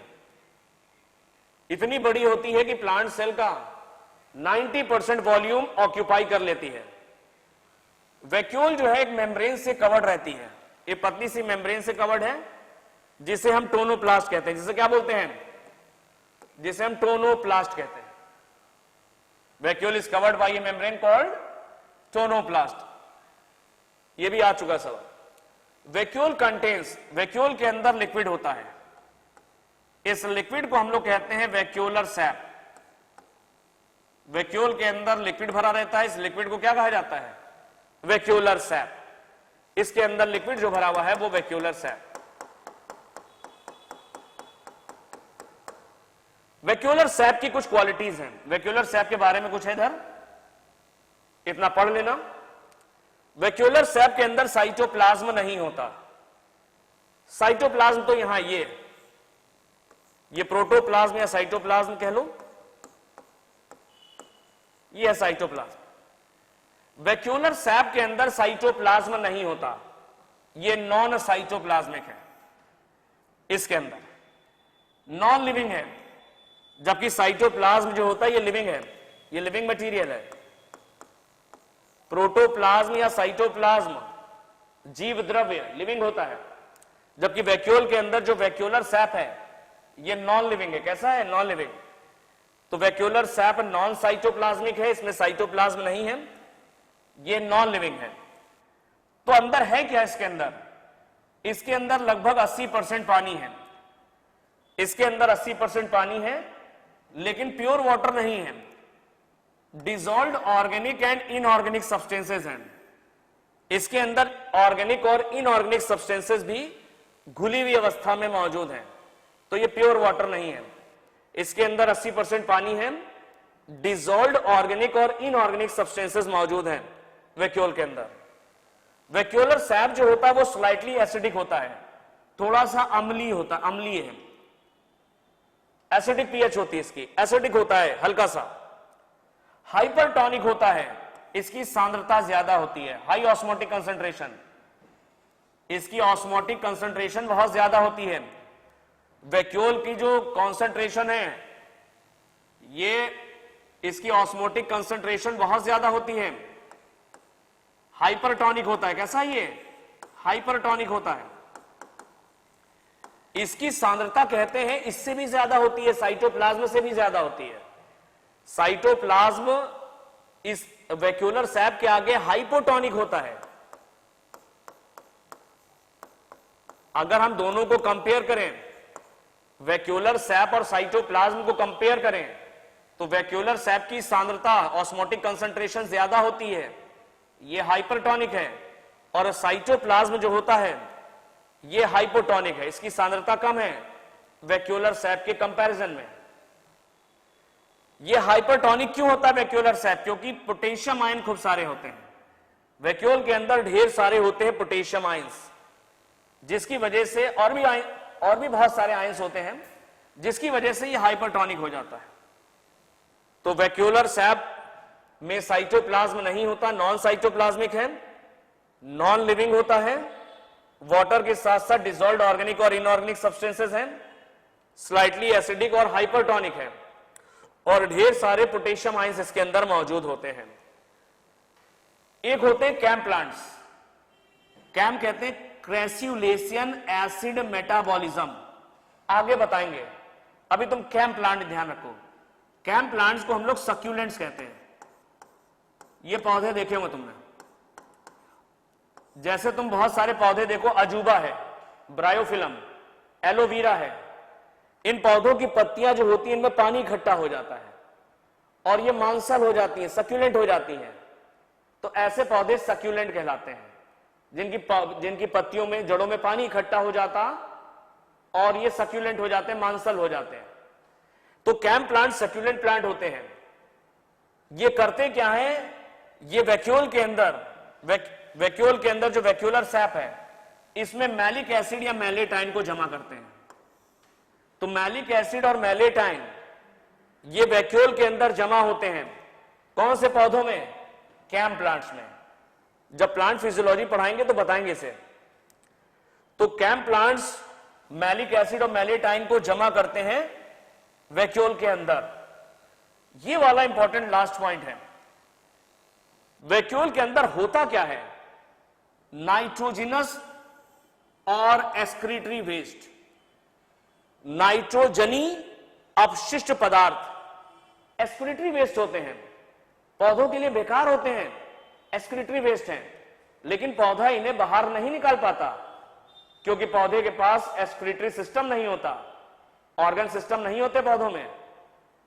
तो वैक्यूल के अंदर नाइट्रोजिनस एक्सक्रीटरी वेस्ट है, नाइट्रोजनी अपशिष्ट पदार्थ होते हैं जो पौधों के लिए बेकार होते हैं, सेल के लिए बेकार हैं, पौधा इन्हें बाहर नहीं निकाल पाता क्योंकि उसके पास एक्सक्रीटरी सिस्टम नहीं है। लेकिन ह्यूमन बीइंग के लिए ये चीजें फायदे की होती हैं। तो वैक्यूल के अंदर है नाइट्रोजिनस और excretory waste, not useful for the cell, ये सेल या पौधों के लिए बेकार है, एक्सक्रीटरी वेस्ट है, बेकार है, वेस्ट है, लेकिन हमारे लिए फायदेमंद है। ये इनके अंदर क्या क्या हो सकते हैं? इन नाइट्रोजिनस या एक्सक्रीटरी वेस्ट में होते हैं एल्कलॉइड्स, टैनिन्स, लेटेक्स, ये सारी चीजें होती हैं। ये प्लांट सेल के लिए बेकार है लेकिन हमारे लिए फायदेमंद है। इनका हम कमर्शियल एक्सप्लॉयटेशन करते हैं, इनका इस्तेमाल किया जाता है, हम लोग में बहुत सारी चीजों में इस्तेमाल होती हैं सारी चीजें, तो हमारे लिए फायदेमंद है। तो वैक्यूल के अंदर नाइट्रोजिनस एक्सक्रीटरी वेस्ट होते हैं, इंपॉर्टेंट है, जो सेल या पौधे के लिए बेकार हैं। इनमें एल्कलॉइड्स, टैनिन्स और लेटेक्स होते हैं जो ह्यूमन बीइंग के लिए फायदेमंद होते हैं। वैक्यूल के अंदर एक इंपॉर्टेंट पिगमेंट होता है, उस इंपॉर्टेंट पिगमेंट का नाम है एंथोसाइनिन। वैक्यूल के अंदर एक इंपॉर्टेंट पिगमेंट है, उस इंपॉर्टेंट पिगमेंट का नाम है एंथोसाइनिन। फाइनली देख लेते हैं प्लांट के अंदर ज्यादातर प्लांट के अंदर एक बड़ी सी वैक्यूल पाई जाती है, इसे सैप वैक्यूल भी कहते हैं, जो प्लांट सेल का लगभग 90% एरिया या वॉल्यूम ऑक्यूपाई कर लेती है। इसकी ये चारों तरफ से पतली सी मेम्ब्रेन से घिरी रहती है, इसे टोनोप्लास्ट कहते हैं। वैक्यूल को एंडोप्लाज्मिक रेटिकुलम बनाती है। वैक्यूल के अंदर एक लिक्विड है, उसे बोलते हैं वैक्यूलर सैप, जिनमें साइटोप्लाज्म नहीं होता, नॉन साइटोप्लाज्मिक है, नॉन लिविंग होता है। वाटर और डिसॉल्व्ड ऑर्गेनिक और इनऑर्गेनिक सब्सटेंसेस रहते हैं, स्लाइटली एसिडिक है, हाइपरटोनिक है, पोटेशियम आयन ज्यादा है। कैम प्लांट वैक्यूलर सैप के अंदर मैलेट या मैलिक एसिड या मैलेटाइन को जमा करते हैं, और इसके अंदर होते हैं नाइट्रोजिनस एक्सक्रीटरी वेस्ट, जो सेल के लिए बेकार है लेकिन हमारे लिए फायदेमंद है, जैसे एल्कलॉइड्स, टैनिन्स और लेटेक्स। और एक इंपॉर्टेंट पिगमेंट वैक्यूल के अंदर रहता है, उस इंपॉर्टेंट पिगमेंट को हम लोग कहते हैं एंथोसाइनिन। एंथोसाइनिन क्या होता है? एंथोसाइनिन एक वाटर सॉल्युबल पिगमेंट है जो वैक्यूल के अंदर है। एंथोसाइनिन एक वाटर सॉल्युबल पिगमेंट है, और ये वाटर सॉल्युबल पिगमेंट कहां है? ये वैक्यूल के अंदर होता है। एंथोसाइनिन की वजह से ब्लू या पर्पल कलर मिलता है। ये ब्लू या पर्पल कलर प्रोवाइड करता है बहुत सारे फ्लावर्स, रूट्स, स्टेम और लीव्स, इनको ब्लू या पर्पल कलर प्रोवाइड करता है। तो बहुत सारे पौधे तुमने देखोगे, उनके फ्लावर्स, रूट्स और स्टेम और लीव्स, उनको ब्लू या पर्पल कलर देता है कौन? एंथोसाइनिन। एंथोसाइनिन की वजह से बहुत सारे फ्लावर्स, रूट्स, स्टेम और लीव्स का कलर ब्लू या पर्पल हो जाता है। जैसे चुकंदर, बीटरूट, चुकंदर होता है ना बीटरूट, इसमें जो पर्पल कलर है वो किसकी वजह से है? इसमें जो पर्पल कलर होता है वो एंथोसाइनिन की वजह से। किसकी वजह से है? एंथोसाइनिन। तो एंथोसाइनिन पौधे के विभिन्न भागों को ब्लू या पर्पल कलर प्रोवाइड करता है। वैक्यूल के अंदर पाया जाता है पिगमेंट, वाटर सॉल्युबल है। कैसा है ये? नॉर्मल वाटर सॉल्युबल होता है, वाटर सॉल्युबल पिगमेंट है। It is pH sensitive pigment. ये ऐसा पिगमेंट है जो पीएच सेंसिटिव होता है। ये पीएच सेंसिटिव पिगमेंट होता है। ये अपना रंग बदल सकता है। It can change colour in different pH. अलग अलग पीएच पर एंथोसाइनिन अपना रंग बदल देता है। एसिडिक पीएच और बेसिक पीएच पर यह रंग बदलता है। पीएच सेंसिटिव पिगमेंट है, पीएच बदलने पर यह अपना रंग बदल देता है। जैसे गिरगिट, कैमेलियन, गिरगिट अपना रंग बदलता है, वैसे ये पिगमेंट पीएच बदलने पर अपना रंग बदलता है। इसलिए इसको कहते हैं anthocyanin is known as chameleon of plant kingdom. इसे प्लांट किंगडम का गिरगिट माना गया है क्योंकि ये पिगमेंट पीएच बदलने पर अपना रंग बदल देता है। इसीलिए इसको बोलते हैं chameleon of plant kingdom. Note वाला पॉइंट बहुत इंपॉर्टेंट है, वेरी इंपॉर्टेंट। ये बहुत इंपॉर्टेंट है, ये ध्यान रखना। ये एनसीईआरटी ने साफ लिखा है। ये जो टोनोप्लास्ट जो मेम्ब्रेन है, ये बहुत ही स्पेसिफिक है। टोनोप्लास्ट फैसिलिटेट्स, ये मदद करती है। Tonoplast facilitate the transport of number of ions and other material. Tonoplast transport करती है बहुत सारे आयंस और दूसरे मटेरियल को अगेंस्ट कंसंट्रेशन ग्रेडियंट। अगेंस्ट का मतलब होता है लो कंसंट्रेशन से हाई की तरफ। लो से हाई कहलाता है अगेंस्ट, और हाई से लो कहलाता है अलोंग। यहां पर अगेंस्ट कंसंट्रेशन ग्रेडियंट मतलब लो से हाई भेजती है, वैक्यूल के अंदर चीजें भेजती है। अब देखो, ये है प्लांट सेल, ये है प्लांट सेल। इस प्लांट सेल के अंदर है प्रोटोप्लाज्म, हमने तुम्हें बताया, और अंदर है वैक्यूल। अंदर है वैक्यूल, ये है वैक्यूल, ये वैक्यूल की मेम्ब्रेन है, ये है टोनोप्लास्ट, ये टोनोप्लास्ट। टोनोप्लास्ट करती क्या है? टोनोप्लास्ट बहुत सारे आयंस, यहां से आयंस, ये है साइटोप्लाज्म, ये साइटोप्लाज्म, और ये है वैक्यूल। ये टोनोप्लास्ट करती क्या है? ये टोनोप्लास्ट बहुत सारे आयंस, यहां से यहां पर कंसंट्रेशन कम है और यहां पर कंसंट्रेशन ज्यादा है, ध्यान रखना। यह है लो कंसंट्रेशन, यहां पर कंसंट्रेशन कम है और यहां पर अंदर वैक्यूल के अंदर कंसंट्रेशन ज्यादा होती है, हाइपरटोनिक होती है, हमने बताया पहले भी। अब टोनोप्लास्ट करती क्या है? टोनोप्लास्ट बहुत सारे आयंस और मॉलिक्यूल्स को साइटोप्लाज्म से उठा करके वैक्यूल के अंदर जमा करती है। ये मेम्ब्रेन करती क्या है? बहुत सारे आयंस और मॉलिक्यूल्स को कहां से उठाती है? साइटोप्लाज्म से उठा करके वैक्यूल के अंदर जमा करती है। यहां कंसंट्रेशन कम है, यहां कंसंट्रेशन ज्यादा है, कम से ज्यादा की तरफ जा रही हैं चीजें, अगेंस्ट कॉन्सेंट्रेशन ग्रेडियंट। इसे क्या बोलेंगे? Against concentration gradient. तो ये साइटोप्लाज्म से आयंस और बहुत सारे मटेरियल को उठाती है, ये जो टोनोप्लास्ट है, और वैक्यूल के अंदर ले जाके जमा करती है। कम से ज्यादा की तरफ जा रहा है, कम कॉन्सेंट्रेशन से ज्यादा की तरफ, अगेंस्ट कॉन्सेंट्रेशन ग्रेडियंट।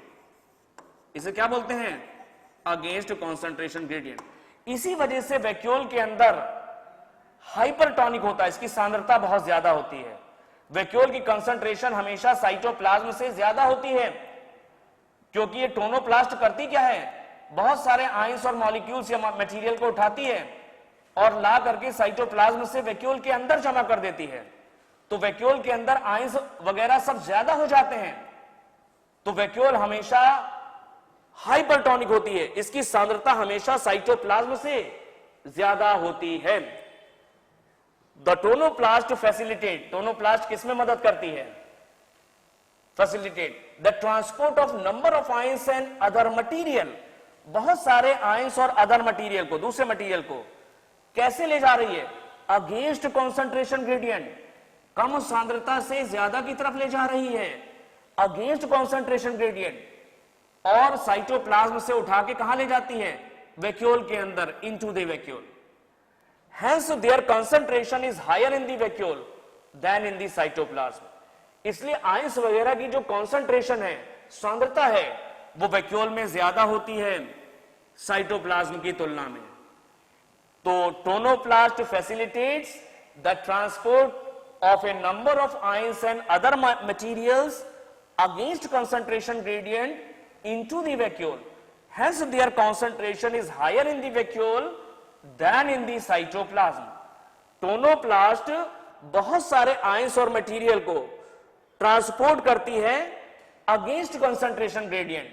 ये साइटोप्लाज्म से उठा के वैक्यूल में जमा करती है आयंस और मटेरियल को, जिसकी वजह से वैक्यूल के अंदर कंसंट्रेशन हमेशा साइटोप्लाज्म से ज्यादा होती है। तो यहां सांद्रता ज्यादा होती है। ये पॉइंट बहुत अच्छे से तैयार कर लेना, एनसीईआरटी ने बहुत अच्छे से दिया इसे। ये तो हो गई प्लांट की सैप वैक्यूल, प्लांट में जो पाई जाती है इसको सैप वैक्यूल कहते हैं। कुछ और वैक्यूल के एग्जाम्पल है, यहां छोटा छोटा है, एक एक लाइन में याद कर लेना। कुछ और वैक्यूल्स होती हैं। देखो नॉर्मली वैक्यूल कहां पाई जाती है? नॉर्मली वैक्यूल प्लांट सेल के अंदर पाई जाती है। एनिमल सेल में वैक्यूल्स नहीं होती, लेकिन प्रोटोजोआ और लोअर एनिमल्स में देखने को मिलती है। वैक्यूल का पाया जाना प्लांट सेल का कैरेक्टरिस्टिक फीचर है। वैक्यूल यूजुअली एनिमल सेल में नहीं पाई जाती, एक्सेप्ट प्रोटोजोआ। प्रोटोजोआ में दिखती हैं। कौन सी vacuole? Contractile vacuole. Contractile vacuole कहां पाई जाती है? फ्रेश वाटर प्रोटोजोन में। फ्रेश वाटर प्रोटोजोन में पाई जाती है, जैसे अमीबा और पैरामीशियम। अमीबा और पैरामीशियम फ्रेश वाटर प्रोटोजोन है, इनमें कॉन्ट्रैक्टाइल वैक्यूल होती है। ये करती क्या है? ये एक्सक्रीशन और ऑस्मो रेगुलेशन में मदद करती है। ये एक्सक्रीशन और ऑस्मो रेगुलेशन में हेल्प करती है। अमीबा में क्या है? अगर अमीबा में पानी ज्यादा हो गया, कॉन्ट्रैक्टाइल वैक्यूल में पानी ज्यादा हो गया, तो ये वैक्यूल जाएगी, मेम्ब्रेन से फ्यूज कर जाती है प्लाज्मा मेम्ब्रेन से, और पानी बाहर निकाल देगी। एक्सक्रीशन। जब अमीबा के अंदर पानी कम हो गया तो इसमें पानी भर जाता आकर के, तो ये पानी की जो मात्रा है उसको नियंत्रित रखती है। अमीबा के अंदर जो वाटर का जो अमाउंट है उसको रेगुलेट करती है। इसे ऑस्मो रेगुलेशन कहते हैं। क्या बोलते हैं? Osmo regulation. तो तुम इतना सा सिर्फ ध्यान रखना, कॉन्ट्रैक्टाइल वैक्यूल कहां पाई जाती है? फ्रेश वाटर प्रोटोजोन्स में, जैसे अमीबा और पैरामीशियम में। इसका काम क्या होता है? एक्सक्रीशन और ऑस्मोरेगुलेशन। एक्सक्रीशन और ऑस्मोरेगुलेशन। अमीबा पैरामीशियम में पानी की जो मात्रा है उसको नियंत्रित रखती है, कांस्टेंट रखती है। इसे ऑस्मोरेगुलेशन कहते हैं। क्या बोलते हैं? ऑस्मोरेगुलेशन। जब पानी ज्यादा होता तो मेम्ब्रेन से जाके फ्यूज कर जाती है और पानी बाहर निकल जाता है, एक्सक्रीशन। लास्ट देखते हैं फूड वैक्यूल। फूड वैक्यूल को हम लोग कहते हैं फैगोसोम। अगर इसमें सॉलिड फूड है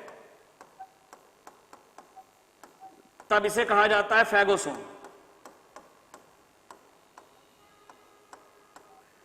और अगर इसमें लिक्विड फूड है, अगर इसमें लिक्विड फूड है तब इसे पिनोसोम भी कहते हैं। फूड वैक्यूल प्रोटिस्ट में पाई जाती है। प्रोटिस्ट का मतलब यूनिसेल्यूलर यूकैरियोट्स। इनमें प्रोटोजोआ भी आते हैं, ये भी आते हैं, प्रोटिस्टा में ही आते हैं। अमीबा पैरामीशियम यूनिसेल्यूलर यूकैरियोट्स हैं, और यूनिसेल्यूलर यूकैरियोट्स को क्या कहते हैं? यूनिसेल्यूलर यूकैरियोट्स को कहा जाता है प्रोटिस्ट। तो बहुत सारे प्रोटिस्ट में फूड वैक्यूल बनती है। कैसे बनती है? Food vacuoles are formed by engulfing food particle. Food particle अंदर चला जाता है अमीबा में और फूड वैक्यूल का फॉर्मेशन हो जाता है। अमीबा या जो भी प्रोटिस्ट हैं, यूनिसेल्यूलर यूकैरियोट्स होते हैं, इनमें भोजन के अंदर जाने से बनती है फूड वैक्यूल। एंगल्फ का मतलब अंदर, अंदर जाने से। तो फूड वैक्यूल फूड के अंदर जाने से बनती है। कहां बनती है? प्रोटिस्टा में। प्रोटिस्टा है यूनिसेल्यूलर यूकैरियोट्स, जैसे प्रोटोजोआ, पैरामीशियम, अमीबा, ये सब प्रोटिस्टा में आते हैं। क्या आते हैं? प्रोटिस्टा के मेंबर हैं। ये तो तुमने देखा बेटा एंडो मेम्ब्रेन सिस्टम। इसमें हमने endoplasmic reticulum, Golgi body, lysosome और वैक्यूल पढ़ा। इनको एंडो मेम्ब्रेन सिस्टम क्यों कहते हैं? क्योंकि सेल के अंदर ये मेम्ब्रेन का एक सिस्टम बनाते हैं, नेटवर्क बनाते हैं। इनके फंक्शंस आपस में कोऑर्डिनेटेड हैं, जुड़े होते हैं। तो ये ध्यान रखना बेटा, बहुत अच्छे से पढ़ लेना। मिनिमम एक सवाल तो जरूर आता है लगभग हर साल। That's all, thank you.